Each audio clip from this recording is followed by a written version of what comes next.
Madame, Monsieur, bienvenue dans ce magazine spécial du bilan des activités de l'Agence foncière rurale. La direction du foncier rural est la direction du ministère de l'Agriculture et du Développement rural chargée de la sécurisation des terres du domaine foncier rural. Elle exerce son activité depuis sa création après le vote de la loi numéro 98-750 du 23 décembre 1998 relative au domaine foncier rural.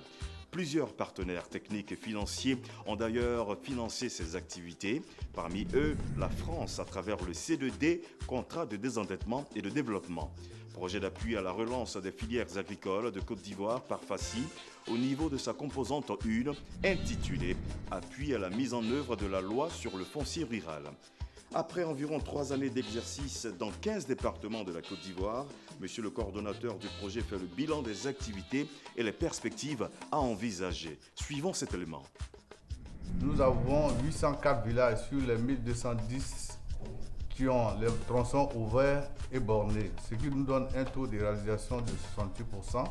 Il faut noter qu'il y a 604 villages sur les 804 dont les territoires ont une carte provisoire, ce qui nous donne un taux de réalisation de 50% par rapport à l'objectif de base. Et enfin, nous avons 293 villages qui ont une carte définitive de délimitation des territoires, ce qui nous donne un taux de réalisation de 24%. Il faut noter que le projet par FACI a permis de comprendre que la loi relative au domaine foncier rural peut s'appliquer dans toutes les régions de la Côte d'Ivoire. On a noté un engouement des populations, surtout pour la délimitation des parcelles pour la délivrance des certificats fonciers. C'est pourquoi nous avons pu délimiter plus de 70 000 hectares. Avec les difficultés rencontrées, l'accent sera mis sur les campagnes de sensibilisation auprès des opérateurs et auprès des populations avec l'appui du corps préfectoral des régions concernées et des services déconcentrés du ministère. Une visite dans le handball chez le gouverneur a permis de faire le bilan à quelques mois de la fin du contrat des activités de délimitation des territoires de village dans le dit département. Monsieur Jean-Baptiste Zamélé, gouverneur de région, s'est dit satisfait du déroulement de ces activités et a proposé des perspectives pour l'atteinte des objectifs qui leur sont assignés. Au plan administratif, le département de Katiola est composé de 3 sous-préfectures. La préfecture de Katiola, la préfecture de Timbé et la préfecture de Frolan. Ces 3 circonscriptions administratives ont un total de 27 villages. Nous avons bouclé 20 villages, soit un taux de réalisation de 70%. Cela nécessite un déplacement permanent des sous-préfets et donc il est souhaitable qu'un appui soit apporté au corps préfectoral pour la poursuite du projet. Je voudrais pour cela dire merci. Les populations ont compris que c'est dans leur intérêt que cette opération est initiée. Foro, village situé dans le département de Katiola, bénéficiaire du projet par FACI, a réussi les opérations de délimitation des territoires de son village. Les limites ont été matérialisées comme le montre une visite effectuée sur un tronçon de limite. Après le rappel de la procédure, le chef du village a exprimé sa gratitude à l'endroit du président et de son gouvernement pour la chance qui leur a été offerte. La délimitation des territoires de village est un véritable outil de développement. Foro a donc une école, un dispensaire et de l'eau potable. 2 conditions sont indispensables avant que la procédure de délimitation des territoires de village ne commence. Il faut l'existence d'un comité villageois de gestion foncière rurale, CVGFR, ancré dans le village. Un comité de gestion foncière rurale, CGFR, au niveau de la sous-préfecture. La procédure en elle-même peut débuter. Les étapes sont les suivantes. Le recueil de l'historique de constitution du territoire du village, l'ouverture consensuelle des limites du territoire de village, le constat des limites et le bornage du territoire de village, la publicité des résultats à partir de la carte provisoire du village établie par le géomètre expert, l'approbation et la validation des résultats de l'enquête, l'établissement de la carte définitive du village, la publication au journal officiel de l'arrêté fixant les limites du village. Nous sommes ici dans le village de Foro, sur la borne qui limite les 2 villages, Foro et Touro. Je remercie le chef du village pour le travail accompli. vraiment jala il faut date mais depuis au ka fɔ ɲɛna ko an ye dan bɔ an taara turu mɔgɔ fɛ an bɛnna kɛrɛ ma an ka dan bɔ kɛrɛma don an ni ɲɔgɔn cɛ an ni jigba mɔgɔ fana ka dan bɔ kɛrɛma don an ni ɲɔgɔn cɛ an bɛnna kɛrɛ ma ka bɔrɔni bɛɛ don ka sira bɛɛ bɔ ɲɔgɔn fɛ an bɛ gouvernement fo n bɛ turukanw fo kosɛbɛ bɛn kɛrɛma ma n bɛ jigbakanw fana fo kosɛbɛ bɛn kɛrɛma ma an ma dasi kelen bɔ an ka sira bɔ min kɛ u ka ji sɔngɔ di an ma an na ka na bɔrɔni don u ka ji sɔngɔ di an ma baara banna min kɛ u ka ji sɔngɔ di an ma an bɛ fori kɛ kosɛbɛ n'ala sɔnna dɔɔni turukanw bɛna u ta carte sɔrɔ. En dehors de ces deux activités, il existe des terres sur lesquelles des titres d'occupation ont été délivrés par les autorités administratives avant le vote de la loi de 1998. Madame Konan Viviane a expliqué la procédure de consolidation de ces droits sur sa parcelle. Droit acquis à partir d'un arrêté de concession provisoire signé par le ministre en charge de l'agriculture en la date du 5 avril 1979. Je suis Madame Konan Viviane. J'ai hérité d'un titre foncier de mon père situé sur une parcelle de 20 hectares ici à Kwasibleko. J'ai eu la chance de l'accompagner durant toute la procédure. Il avait un arrêté de concession provisoire. C'est aussi simple. Je demande à tous ceux qui ont les papiers délivrés avant le vote de la loi de 1998 par les ministres, les préfets et les sous-préfets de rassembler les pièces que voici. Une demande d'immatriculation écrite à la main ou saisie à la machine adressée au ministre de l'Agriculture et du Développement rural. Une copie de la carte nationale d'identité, une copie originale de votre acte tenant lieu, un constat de mise en valeur délivré par le directeur régional ou départemental de l'agriculture de la zone où se trouve la parcelle, le dossier technique établi par le géomètre. Tous ces documents réunis, vous les déposez au ministère de l'Agriculture et du Développement rural et la procédure suivra son cours. Quant à M. Ngoyi Etano, il a pu obtenir un titre foncier puis un bail amphithéotique sur sa parcelle située à Aboisseau, précisément dans la sous-préfecture de Maféré, grâce à une lettre d'attribution délivrée par le sous-préfet d'Aboisseau depuis le 20 septembre 1984.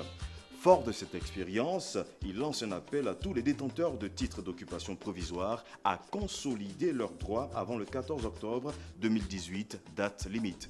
J'invite tous les concitoyens qui ont des papiers signés par les ministres, les préfets, les sous-préfets avant la loi 1998 relative au foncier rural à venir consolider leurs droits sur les parcelles obtenues. Maintenir la paix et la cohésion sociale passe par la clarification des droits du domaine foncier rural. Qui parle de richesse agricole parle nécessairement de paix, mais surtout d'exploitation sécurisée des terres du domaine foncier rural. C'est d'ailleurs la raison pour laquelle le président de la République, son Excellence M. Alassane Ouattara, en a fait une priorité. Une agence assez souple et flexible du point de vue financier et administratif, une structure dotée de la personnalité juridique et de l'autonomie financière dédiée à la mise en œuvre de la loi a été créée par décret 2016-590 du 3 août 2016 dénommée Agence foncière rurale AFOR. Elle a pour rôle d'exécuter la sécurisation foncière rurale. À la tête de cette agence a été nommé le ministre Bamba Cheikh Daniel comme directeur général. Les activités qui seront dévolues à la direction du foncier rural sont les activités de suivi, nous a-t-il expliqué. La DFR va rester dans son rôle régalien, c'est-à-dire son rôle de veille, de suivi du travail que l'AFOR va mener sur le terrain. La DFR a déjà une grande expérience de terrain, mais va maintenant rester dans son cadre, je dirais, des réflexions sur la réglementation, si le travail que nous faisons est en phase avec la déclaration des politiques foncières du gouvernement, en phase avec les orientations du ministre. On parle souvent de créer un environnement apaisé, un environnement propice, une clarification, une sensibilisation de proximité. Donc tout procède de la compréhension. Donc pour nous, tout va être fondé sur la sensibilisation, l'explication, pour qu'il y ait un engouement, je dirais, une union sacrée de tous les Ivoiriens autour de la question foncière. Nous avons réussi à identifier les points de lourdeur, les points de lenteur, les points de blocage. Tout cela a commencé à être élagué. nous avons compris qu'il faut du personnel. Et déjà, nous avons contracté avec l'Institut national pour Yamoussoukro pour qu'en 2 ans, nous ayons 200 ingénieurs en foncier nommés.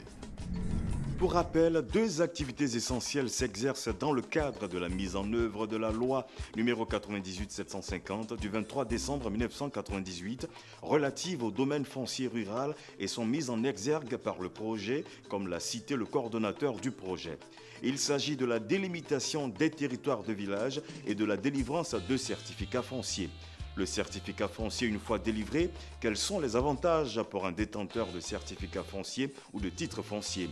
Monsieur Kofi Kwasi Daniel, détenteur de certificat foncier individuel, a suivi les conseils du directeur départemental de l'agriculture de Bokanda et a signé un bail rural avec une entreprise qui exploite leurs terres.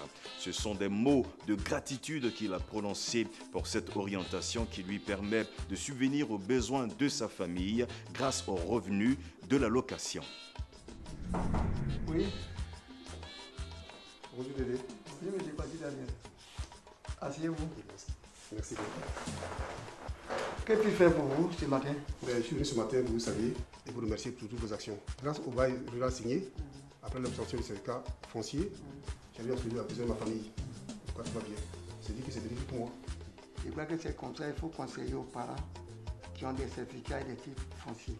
Il ne faut pas surtout vendre la terre aux exploitants, mais faire plutôt des baux ruraux. Allons voir le représentant de l'entreprise qui exploite votre parcelle. Malik! Annick! Oui? On est venu vous voir. Ok. Bonjour. Monsieur Malik, comment ça va? Oui, ça va. Votre chien a un bon comportement, je crois, hein? Oui, là, avec la dernière pluie, on ne fait qu'être content. Donc là, nous sommes sur la parcelle de chef Daniel. Et depuis la signature du bail rural, oui, nous travaillons avec quiétude. Et enfin, c'est sécurisé, quoi, en fait. J'invite tous les détenteurs de certificats fonciers et des titres fonciers désireux de passer des baux ruraux, de passer à nos services. Les conflits fonciers ont longtemps perturbé la paix.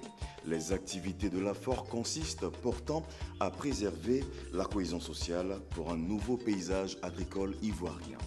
C'est la fin de ce magazine. Merci de nous avoir suivis. Au revoir. La terre rurale aussi a son papier, le certificat foncier.